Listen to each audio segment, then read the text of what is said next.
नमस्कार दोस्तों, स्वागत है आप सभी का हमारे YouTube चैनल आलोक ज्ञान गंगा में। मित्रों, आज जो कहानी मैं आपको सुनाने जा रहा हूँ वो शहर पहुँचे पिता को जब बेटे ने अपने डॉक्टरी के घमंड में अपने पिता को अपमानित करके भगा दिया तो वक्त का पहिया कुछ ऐसा घूमा कि उसके पैरों तले से जमीन खिसक गई। मित्रों, इससे पहले कि आप हमारी कहानी में खो जाएं, अगर आप हमारे चैनल पर पहली बार विजिट कर रहे हैं तो कृपया चैनल को सब्सक्राइब कर लें, बेल आइकन को प्रेस कर लें ताकि इस तरीके की कहानियां जो हर रोज मैं लेकर के आता हूं उसका नोटिफिकेशन सबसे पहले आप तक पहुंचे।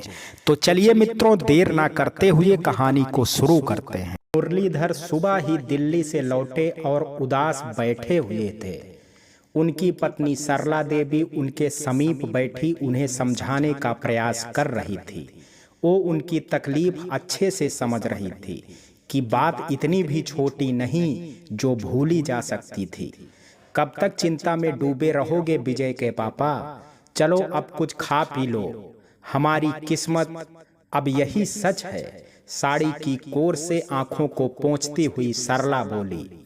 सरला, मैंने कभी सपने में भी नहीं सोचा था जिस बेटे की इच्छा पूरी करने के लिए मैंने अपनी जिंदगी की पूरी कमाई लगा दी वो आज मुझसे ऐसी बातें करेगा।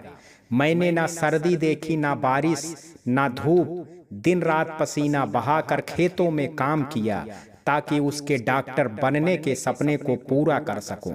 उसके सपनों के चक्कर में कभी भी ठीक से विनोद पर ध्यान ना दे सका, और देता भी कैसे? उतना पैसा नहीं था उसे भी डॉक्टर बना सकता। विनोद ने कभी भी मुझसे कोई फरमाइश नहीं की, वो तो बस इंजीनियर बनकर ही खुश था। आज अगर उसको घर लेने में मैंने थोड़ी सी मदद कर दी तो क्या गुनाह कर दिया? सिसक उठे मुरलीधर। वो जब से बड़े बेटे विजय से मिलकर दिल्ली से लौटकर आए थे तब से बेहद दुखी बैठे हुए थे। सरला, विजय को मैंने बहुत समझाया कि तेरी एक मरीज की फीस के बराबर विनोद की एक महीने की तनख्वाह है। विनोद अगर लोन ले करके घर खरीदता तो क्या बचता और क्या परिवार को संभाल पाता? मैंने जो थोड़ा बहुत जमा किया विनोद को घर खरीदने के लिए दे दिया। वो तो बेचारा लेने को तैयार ही नहीं था। मैंने ही अपनी कसम दे करके उसे मजबूर कर दिया था। मैंने तो यह बात विजय को यह सोचकर बताई कि बड़ा भाई है, छोटे के घर की खुशी से खुश होगा, पर वो तो खुश होने की जगह नाराज हो गया। कहने लगा, विनोद को पैसे दिए हैं तो उसे भी चाहिए। मैंने कहा, अब तक खेत में जितना कमाया तुझमें लगाकर तुझे डॉक्टर बना दिया, यह कम है क्या? तुझे तो खुश होना चाहिए, तुम्हारे छोटे विनोद का भी घर हो गया है। इस बात पर विजय और सुधा बहू कहते हैं, बुढ़ापे में खेती का क्या करेंगे? खेत बेच दो और हमें भी उतना पैसा दो जितना विनोद को घर के लिए दिया है। नहीं दे सकते हो तो अब कभी भी हमारे पास नहीं आना। उन दोनों ने तो आसानी से कह दिया कि खेत को बेच दो। अब कैसे विजय को समझाऊं? यह सिर्फ खेत नहीं है, मेरे लिए इन खेतों ने सदा सोना उगला है। इसी के कारण विजय आज डॉक्टर बन पाया है और डॉक्टर बन के आज अपने संस्कार भूल गया है। विजय भूल गया वो दिन, कैसे मैंने दिन दिन भर पसीना बहाया, तेरे गहने बेचे, तब कहीं जाकर के डॉक्टरी की पढ़ाई का खर्चा पूरा उठा पाया था। आज वही बेटा ऐसी बातें करेगा, कभी सोचा ही ना था। विनोद को क्या दिया सिवाय परवरिश के? विनोद ने शुरू से कड़ी मेहनत और स्कॉलरशिप लेकर के अपने दम पर इंजीनियरिंग की। खैर छोड़ो, अपना सिक्का खोटा निकल गया तो अब रो करके क्या फायदा। तभी फोन की घंटी बजने लगी। यह तो सरला, विनोद का फोन भी आ गया। तुम उसको कुछ ना बताना, बेचारा दुखी हो जाएगा। जी ठीक है, कहते हुए सरला विनोद से बात करने लगी। हेलो छोटे, कैसे हो बेटा? कब की पूजा रखी है गृह प्रवेश की? अच्छा सुन ले, पहले बाबूजी से बात कर ले, वो तुझसे कुछ बात करना चाहते हैं। विनोद बेटा, मैं विजय के यहाँ से सही सलामत घर पहुँच गया हूँ, जल्दी पूजा की तैयारी कर लो। तेरी माँ को अपने छोटे का घर देखने की बहुत इच्छा है, इस बार उसे ले करके आऊंगा। जानता हूँ बाबूजी, माँ की हमेशा यही इच्छा रही है कि मेरा अपना खुद का घर हो जाए। आप दोनों के आशीर्वाद से घर भी हो गया। मैं भी माँ से जल्दी ही मिलना चाहता हूँ, इसलिए पूजा अगले सोमवार को ही रखी है। मैंने टिकट भेज दिया है आप लोगों को, कल है, जल्दी से आ जाओ, तब सब आपके और माँ के रीत रिवाजों से ही हो जाएगा। बाबूजी माँ को फोन दीजिए ना, पूजा माँ से कुछ बात करना चाहती है, विनोद बोला। ठीक है बेटा, हम आ जाएंगे, माँ को फोन देता हूँ, ले बात करवा दे। जी बाबूजी, पूजा हाथ में फोन लेते हुए बोली। कैसी हो बहू, छोटे और तुम ठीक तो हो? सरला ने फोन लेते हुए सवाल किया। माँ मैं बिल्कुल ठीक हूँ, आप बताओ, हमेशा हंसी खुशी बात करने वाले बाबूजी की आवाज बुझी बुझी सी क्यों है? सब ठीक तो है ना? फोन लाउड स्पीकर पर होने से पूजा सारा वार्तालाप सुन रही थी। अरे कुछ नहीं बहू, वो आज ही दिल्ली से लौटे हैं तो थके हुए हैं। उनका कई दिनों से राहुल और रवि से मिलने का बहुत मन था, तो 2 दिन के लिए उनसे मिलने गए थे। माँ मैंने भैया को तो कल शाम को ही फोन किया था, तो भैया बोले वो लोग 1 हफ्ते से बाहर हैं, 1 हफ्ते बाद लौटेंगे, तो गृह प्रवेश में नहीं आ पाएंगे। आप बोल रही हो कल ही उनके यहाँ से आए हैं? भैया ने झूठ क्यों बोला? माँ बाबूजी की भैया से कोई बात हो गई है क्या? फोन लाउड स्पीकर था, इसलिए विनोद को भी माँ की बात सुन करके अचंभा हुआ, तो वह पूछने लगा, तू बदल नहीं सकता ना छोटे, हमेशा जासूसी करने का शौक लिए फिरता है। कहा ना सब बढ़िया है, अब फोन रख, तेरे बाबूजी का चाय पीने का मन है।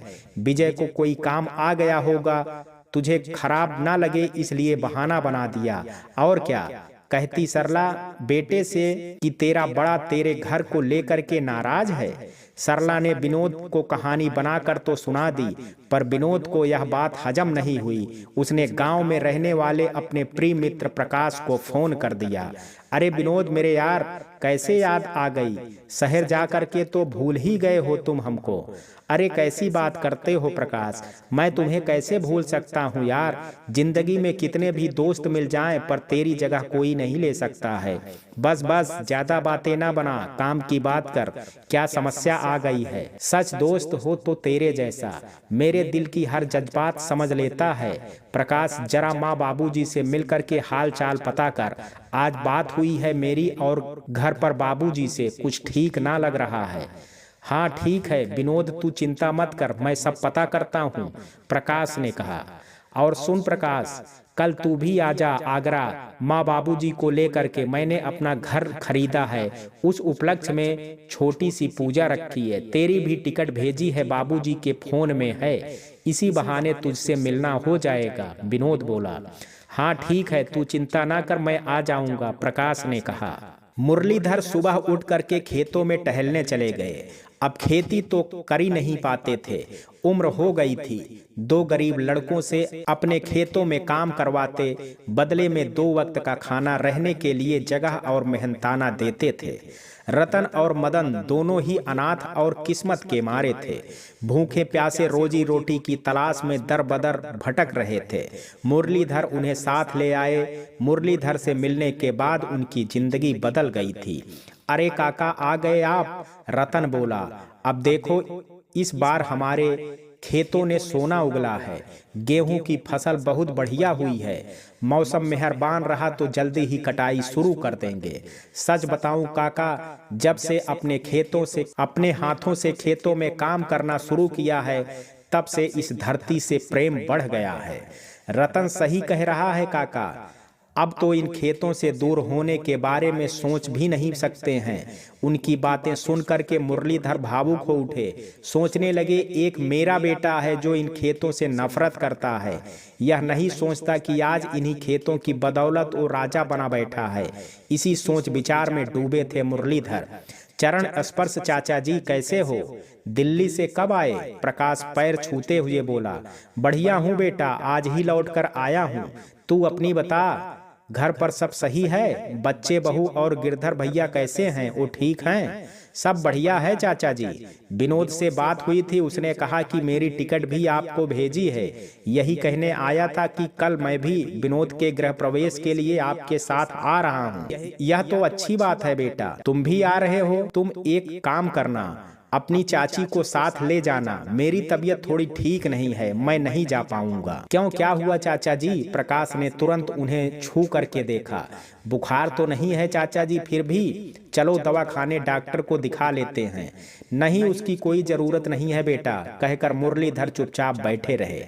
चाचा जी, कोई परेशानी हो तो मुझे बताइए, भरोसा रखिए मैं किसी से कुछ नहीं कहूँगा। जो भी बात हो अपना बेटा समझ करके कह सकते हैं। प्रकाश ने उनका हाथ थाम कर पूछा तो मुरलीधर की आंखों से आंसू बहने लगे। यह देख मदन और रतन दौड़ करके उनके पास आ गए। यह क्या काका, आप रो रहे हो? काका, आपने हमें बेटा माना है, हम आपको रोते हुए नहीं देख सकते हैं। बताइए हमें काका क्या तकलीफ है? शायद हम आपके लिए कुछ भी कर सकते हैं। हाँ चाचा जी, क्या बात है बताइए। ठीक है बताता हूँ, पर तू वादा कर विनोद को कुछ नहीं बताएगा। मैंने बहुत दिनों से अपने हाथ तंग रख करके 20 लाख रुपए जमा किए थे। खेतों में दिन रात काम किया, क्योंकि मैं विनोद के लिए कुछ नहीं कर पाया था। जब से दोनों बेटों ने कमाना शुरू किया तो फिर हमारे खर्चे कम हो गए। मैं धीरे धीरे पैसे जमा करता रहा। विनोद ने एक घर पसंद किया था, मुझे बुलाया था देखने के लिए, पर वह मुझे बहुत छोटा लगा। तो मैंने उसे कहा घर लेना है तो थोड़ा बड़ा घर खरीदो, पर उसके पास बड़ा घर खरीदने के लायक बजट नहीं था। तो बड़ा घर लेने में मैंने उसकी मदद कर दी। विजय को यह बात पसंद नहीं आई। अब उसे भी उतने पैसे चाहिए। कहता है चाहे कहीं से भी दो, घर बेचो या खेत बेचो। सिसक उठे मुरलीधर। तो क्या सोचा आपने चाचा जी? घर तो नहीं बेचूंगा, अब तो मेरा बेटों पर से भरोसा टूट गया है। अब मेरा एक बेटा ऐसा निकला, दूसरा कितने दिन साथ देगा? उसको पैसा देने के लिए खेत का एक टुकड़ा अपने पास रखूंगा, बाकी के खेत बेच दूंगा। हमें रोज का कलह नहीं चाहिए। खेत के एक हिस्से से ही मेरा और इन दोनों का गुजारा हो जाएगा। मुरलीधर ने रतन और मदन की तरफ इशारा करते हुए कहा। अच्छा, अब चलता हूँ। मुरलीधर घर लौट गए। प्रकाश ने मदन और रतन से कहा, सुनो, मैं कल विनोद से जा करके इस बारे में बात करता हूँ। तुम लोग चाचा जी का ध्यान रखना। इन खेतों में चाचा जी की जान बसती है, या खेत चले गए तो वो जी नहीं पाएंगे। उसके लिए मैं उन्हें दिया वादा भी तोड़ सकता हूँ। ठीक है प्रकाश भैया, अब तो विनोद भैया ही कुछ कर सकते हैं। दूसरे दिन सुबह ही प्रकाश और सरला विनोद के यहाँ पहुँच गए। अरे माँ आ गई आप? प्रकाश, यह है मेरे सपनों का घर। अरे बाबूजी कहाँ हैं? विनोद ने बाहर झांक कर देखा। मुरलीधर को ना देख दुखी हो गया। माँ, बाबूजी, उनकी तबीयत थोड़ी नरम थी और गर्मी बहुत ज्यादा, इसलिए नहीं आए। ओह, तो फोन पर बता देती तो पूजन कुछ दिन बाद कर लेते। अच्छा, अब बातें बाद में, पहले आप लोग थोड़ा आराम कर लो। विनोद और पूजा दोनों पूजा की तैयारियों में जुटे हुए थे। प्रकाश विनोद की 6 साल की बेटी खुशी के साथ खेलने लगा। विनोद उसे अकेला देख उसके पास आकर के बैठ गया। बेटा जाओ मम्मा के साथ खेलो। अब बता प्रकाश, बाबूजी क्यों नहीं आए? सच में बीमार हैं या और कोई बात है? प्रकाश सारी सच्चाई बयां कर देता है। विनोद को अपने कानों पर विश्वास नहीं हो रहा था, उसका बड़ा भाई ऐसा व्यवहार करेगा। वो चुपचाप उठ करके पूजा के पास चला गया, उसे सारा किस्सा कह सुनाया। क्या बात कर रहे हो आप? बड़े भैया के पास इतना पैसा है और दिल इतना छोटा है। सुधा भाभी उनका दुख क्या समझेंगी? मैं रही हूँ माँ बाबूजी के साथ। जब आप नौकरी तलाश रहे थे, मैंने देखा है बाबूजी को दिन रात एक करके मेहनत करते हुए। मौसम खराब होने लगता तो रात रात भर सो नहीं पाते थे। जब मैं कहती आपके दोनों बेटे कमा रहे हैं, फिर भी आप बेकार ही इतनी मेहनत करते हो, तो बाबूजी हमेशा एक ही बात कहते कि इंसान कितना भी बड़ा क्यों ना हो जाए, पर हमेशा मिट्टी से जुड़ा रहना चाहिए। यह धरती हमारी माँ है, हमसे कुछ लेती नहीं है, पर प्रेम और मेहनत से सींचते रहो तो सोना भी उगलती है और हीरे मोती भी। सुनो विनोद, एक बात बोलूं? हाँ कहो। यह घर बेच देते हैं और बड़े भैया को उनका हिस्सा दे करके बाबूजी का बोझ हल्का कर देते हैं। गांव कोई ज्यादा दूर तो है नहीं, हम वहां रह लेंगे। खुशी के लायक अच्छे स्कूल हैं और अब तो बिजली भी आ गई है, मुझे कोई दिक्कत नहीं होगी। विनोद, घर तो हम फिर से भी ले सकते हैं, पर बाबूजी के खेत चले गए तो बाबूजी जी नहीं पाएंगे। हम बाबूजी के दुख का कारण नहीं बन करके कैसे खुश रह सकते हैं? हाँ सही कहा पूजा, हम घर वापस चलते हैं। फिर बस रोज सुबह आती ही है, 1 घंटे का ही तो सफर है, मैं उसी से नौकरी के लिए आ जाया करूंगा। विनोद और पूजा दोनों ने फैसला कर लिया, उसमें माँ और प्रकाश को भी शामिल कर लिया। बड़े भाई के पास जाकर उसने लिखित पेपर साइन करा लिए। वह अपना घर उनके नाम कर रहा है, बदले में गांव की संपत्ति से वो अपना हक छोड़ दे। विजय को फिर भी शर्म नहीं आई कि उसके कारण उसका भाई अपना घर तक उसे देने चला आया। मुझे तो अपना हिस्सा चाहिए था, चाहे कैसे भी मिले। यह लो, लिख भी दिया, दस्तखत भी कर दिए। अब मेरा तुम लोगों से सिर्फ नाम का रिश्ता है। तुमको मुबारक हो गांव का घर और खेत, अब जाओ यहाँ से। विनोद सबको साथ लेकर अपने गांव, अपनी माटी में लौट आया। मुरलीधर सो रहे थे, गाड़ियों की आवाज सुनकर बाहर निकल आए। विनोद, यह सब क्या है? तू यहाँ, यह सामान कोई बताएगा क्या है सब? चरण स्पर्श बाबूजी। पूजा ने झुक करके पैर छुए और कहा, हम अपने घर ही तो आए हैं बाबूजी, अब हमेशा आपके साथ और आपके पास रहेंगे। और घर का क्या, वहाँ कौन रहेगा? वो बड़े भैया को दे दिया है बाबूजी, हमारे लिए आपकी खुशियाँ पहले हैं। हम जानते हैं यह खेत नहीं, आपके दिल का टुकड़ा है बाबूजी। अब आप निश्चिंत हो जाएं, भैया कभी भी इस घर और इन खेतों में हिस्सा लेने नहीं आएंगे। मुरलीधर की आंखों से खुशी के आंसू बहने लगे। मेरे बच्चे, इतना बड़ा त्याग। सरला कहने लगी, मैं हमेशा से ही जानती थी विनोद में आपके गुण भरे हुए हैं, वो किसी को दुखी नहीं देख सकता है। हम बहुत भाग्यशाली हैं जो हमें पूजा जैसी बहू मिली। थैंक यू माँ। तो फिर इस बात पर मीठा हो जाए। पूजा दौड़ करके मिठाई ले आई, उसके साथ ही मुरलीधर के चेहरे की रौनक लौट आई थी। मुरलीधर की खुशियां लौट आई थी। मदन और रतन भी बहुत खुश नजर आ रहे थे, और क्यों ना हो, उनके अन्नदाता की खेतों से उनका भरण पोषण जो हो रहा था। प्रकाश, यहाँ आ, मुरलीधर ने आवाज लगाई। जी चाचा जी, प्रकाश ने पास आते हुए पूछा।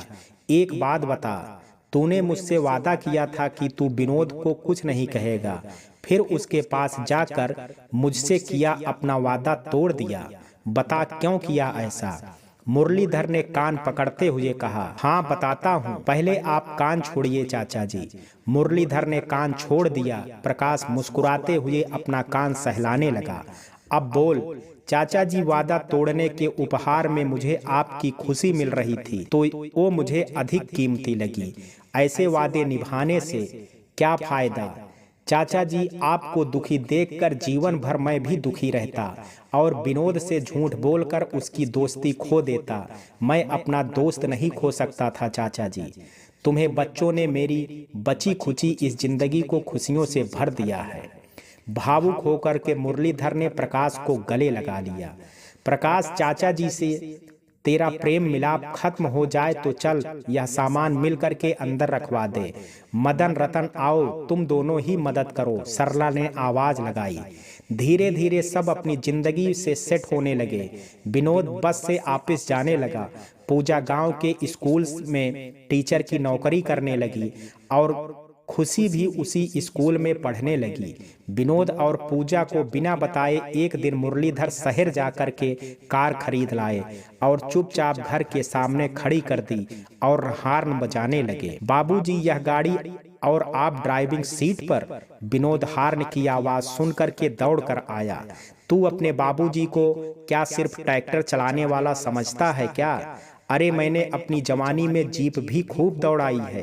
हाँ, यह बात और है कि वो जीप मेरी नहीं थी, पर यह कार तेरे लिए है विनोद। मुरलीधर हंस करके बोले। मेरे लिए?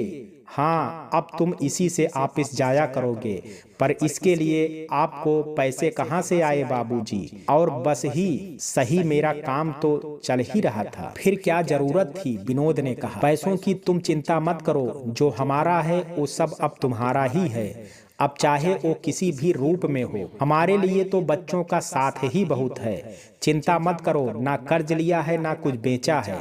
बुढ़ापे के लिए बैंक में एफडी कर रखी थी कि बच्चों ने साथ छोड़ दिया तो इसके सहारे जीवन काट लेंगे। वो एफडी पक गई थी तो सोचा तेरे लिए एक कार खरीद लूं, तो तुम्हें बस में धक्के नहीं खाना पड़ेगा। यह क्या बाबूजी, आपने मेरे लिए अपनी एफडी तोड़ दी? विनोद पिता के गले लग गया। तुम ही मेरी एफडी हो बेटे, मुरलीधर ने पीठ पर हाथ फेरते हुए कहा। बाबूजी चाय। पूजा चाय लेकर के आ गई थी।